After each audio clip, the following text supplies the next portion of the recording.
ቅዱስ ያሬድ ቅኔ ዋዜማ ናይ 11 ግንቦት 2018 ዓመተ ምህረት ኩልኩም ሓደ ግዜ ስምዑን ኩሉን ሸርበልዎ ማለት እዩ ያሬድ መስተገበር በርገተ እጽ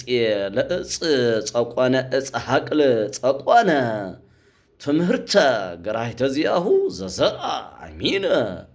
ተመይጦ ጀዲውን ዘርአ አምጣና አጻቆ ዘኮነ ሐላፊ ጽማዊ ፍኖት ሐላፊ ጽማዊ ፍኖት እንዘኒ ዘጸነ በማእከሉ ይሐልፉጡ ነበለው እዚ ማለት ታይ ማለት እንተልና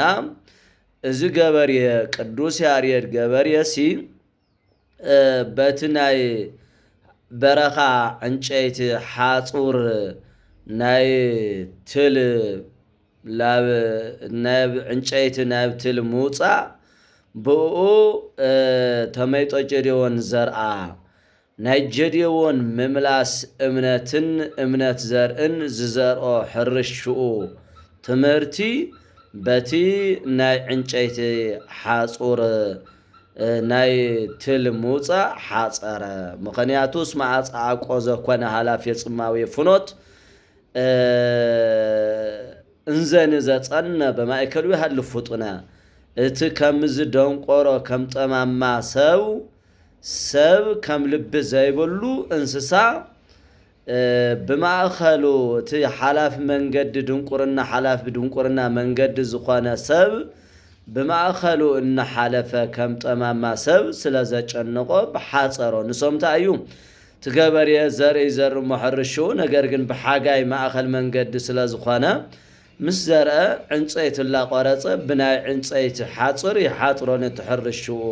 ታኾይኑ ሰብ በማእከሉ ለሐለፈ ስለዘጨነቆ ስለለስካሕኩሖ ማለት ይልሰሙ ግዳ ሓረስታይ ጉንወት ዘርኢ በተለይ ዘርአ ከም መሸላ ከም ረጉሻ ዝበለ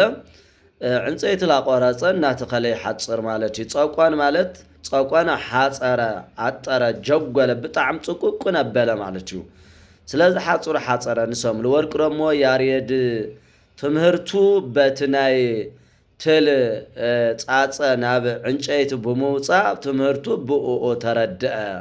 ብኡኡ ክመሃር ተመይጦ በት እትናይ ጀዴዎን ላመምህሩ ምምላስ